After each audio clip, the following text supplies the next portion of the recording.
Hi, you guys. Welcome back to the Sing Confidently Live Creatively podcast. Estelle here. Today, I want to answer the question of will vocal exercises help me uncover or find my true singing voice?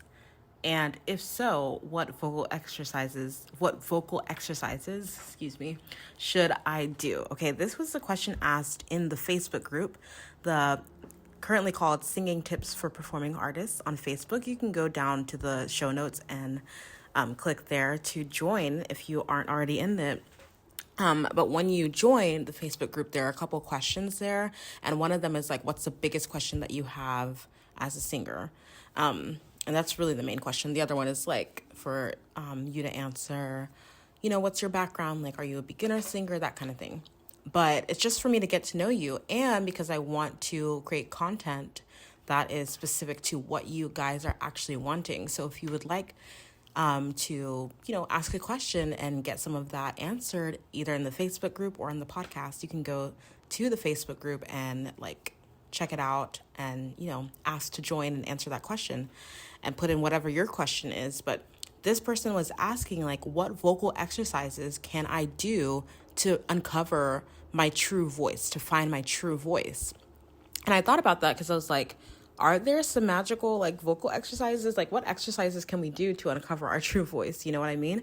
And I've thought about this myself because I've also wanted to know what is my actual genuine sound? What is my true voice? And at the end of the day, what I realized is, and it's all really a perspective thing, right? But what I realized is your true voice is when you're singing at your most comfortable level, when you are most comfortable. And by comfortable, I don't mean you're not putting in any effort or you're not attempting to sing. Obviously, you need to have your power source, that is your breath. You need to have your resonator, that's your vocal tract that's your throat and your mouth. And then you need your vibrator, which are your vocal folds and your larynx, right? And so you have to have all those pieces in place to even produce sound. So there is effort that is needed from you as an individual, right? You have, of course, different muscles, intrinsic and extrinsic muscles of the larynx that are working in your neck and even in your back and your shoulders that are being engaged when you are singing, right? So it's not like you're not doing anything, but there is a comfort level of this feels really good in my voice and it sounds good to your ear, to the ear of your coach, etc. And I think that comfort level of where your voice, there's no strain, there's no tension, it feels easy, that is where you are really uncovering your true voice from my perspective, because I have sung I've sung in ways because I'm trying to mimic this person or I'm trying to sound like this person. And sometimes you do it for exploratory reasons. I'm like, okay, I'm going to try to sing in this way with a lot of, maybe a lot of vocal flips or yodels, or I'm going to sing in this way with a bit of a darker tone or a bit of a brighter tone and see how that feels. How does that sit in my voice?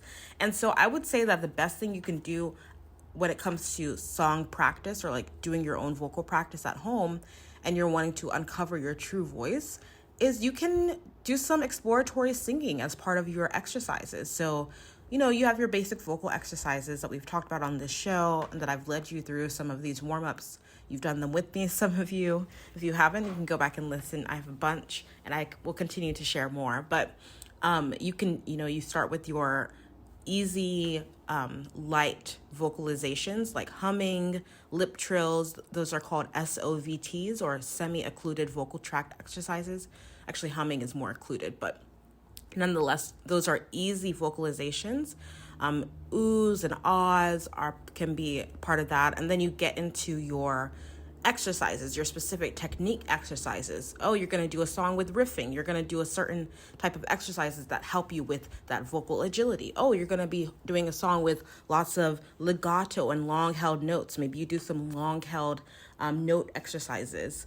Oh, you're going to be working on a song with lots of belting. You're going to do some belting technique exercises, some mixing technique exercises, right? So that's when you do your technique work.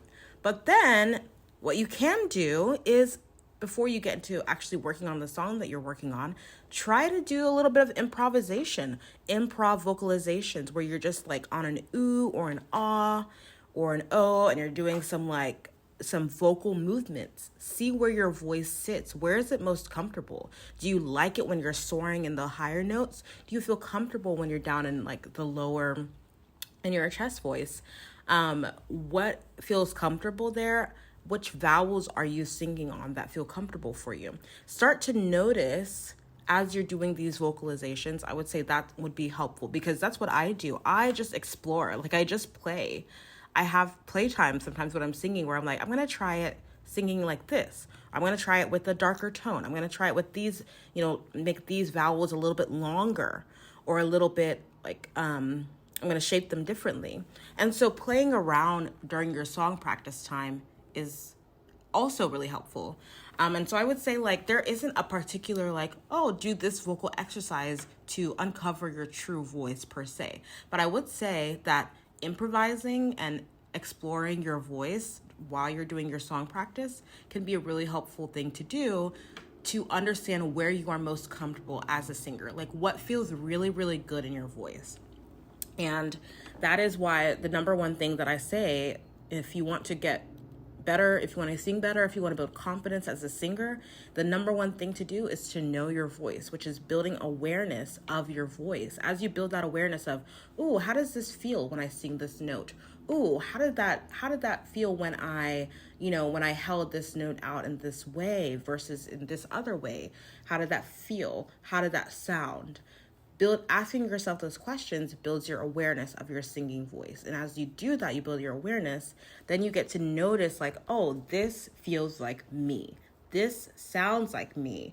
This feels right. And of course, having another person to hear you, having a coach, having a friend who can listen to you and give you feedback is always going to be so helpful. But you can also do this for yourself. You can record yourself and listen back.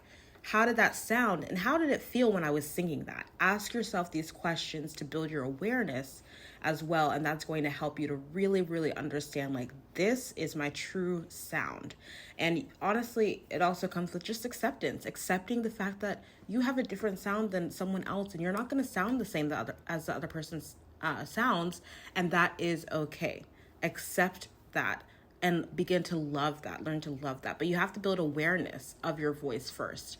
So I would say like, okay, you want to find and uncover your true voice. I know this was like a little bit all over the place, but I wanted to start with mainly like the main thing is in your voice practice time, make sure that you are making space to improvise a bit, to explore your voice.